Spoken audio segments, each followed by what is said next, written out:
Yes. There's one particular state in India that you've fallen in love with. Tell the audience which state that is and why you like it so much. Okay, so I know because I participate on the various tourism channels on Reddit that there's a lot of competition between the states, and all the states talk about, what's the best state for food or for history or for temples. But for me, it's hands down, it's Rajasthan. And I think, it feels like, especially when you're doing it on a Royal Enfield, when you're riding around the amazing palaces and the fort towns, and it's like you're riding through a storybook and going back in time. And there's camels on the road, and I didn't see any elephants this trip, but I've seen elephants before. It's just magic, and the people are amazingly friendly. So yeah, I fell in love with Rajasthan. So if you compare that, I mean, just to follow up on that, if you look at the topography and the way Rajasthan is, coming from someone in the US, now I've been close to 25, 26 states in the US as well.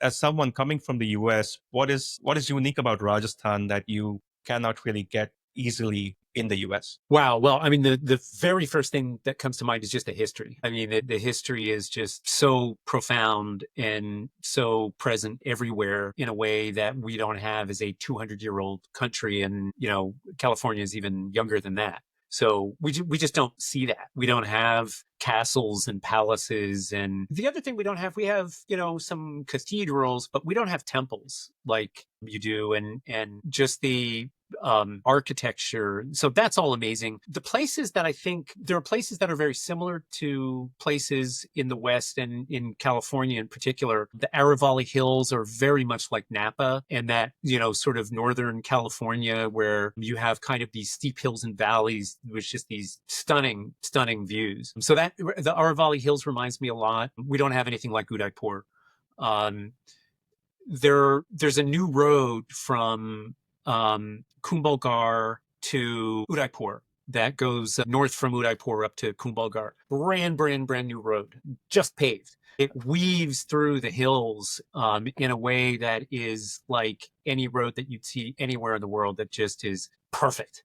And it definitely, that reminds me of sort of the golden areas of California. Yeah. So I was just going to say that the last place in Rajasthan that, I mean, there's so many places in Rajasthan that are just mind blowing, but the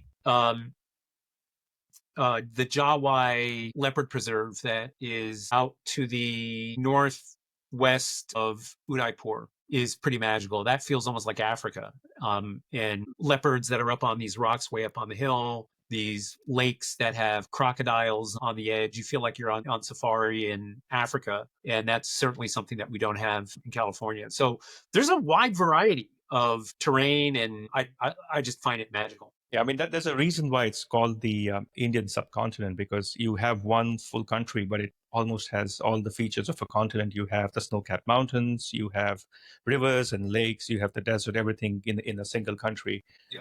So from the point of view of your experience, I mean, the average traveler, let's say the average American traveler going to Rajasthan, I'm guessing that probably less than 1% of them would ride a motorbike across the desert. And what was that experience like as opposed to, let's say, the average person who flies, takes a taxi, checks into the hotel, and then does some touristy stuff? You get dirty, that's for one.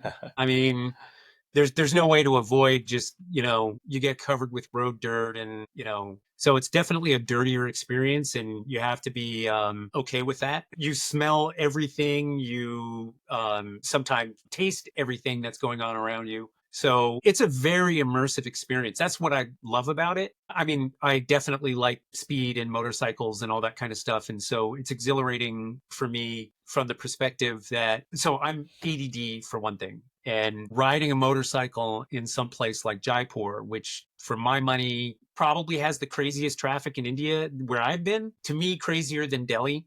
And that is an ADD person's heaven if you ride a motorcycle, because it's just constant input and change and change. I mean, I'm a kid in a candy store, but my wife, who was riding on the back of the motorcycle, that is not her happy place. So I think she had a different experience, but that's the experience that everybody asks her about. So she's definitely, I think people see her in a different light for doing 1,000 miles on the back of a motorcycle in India than if she just gone and stayed in a hotel.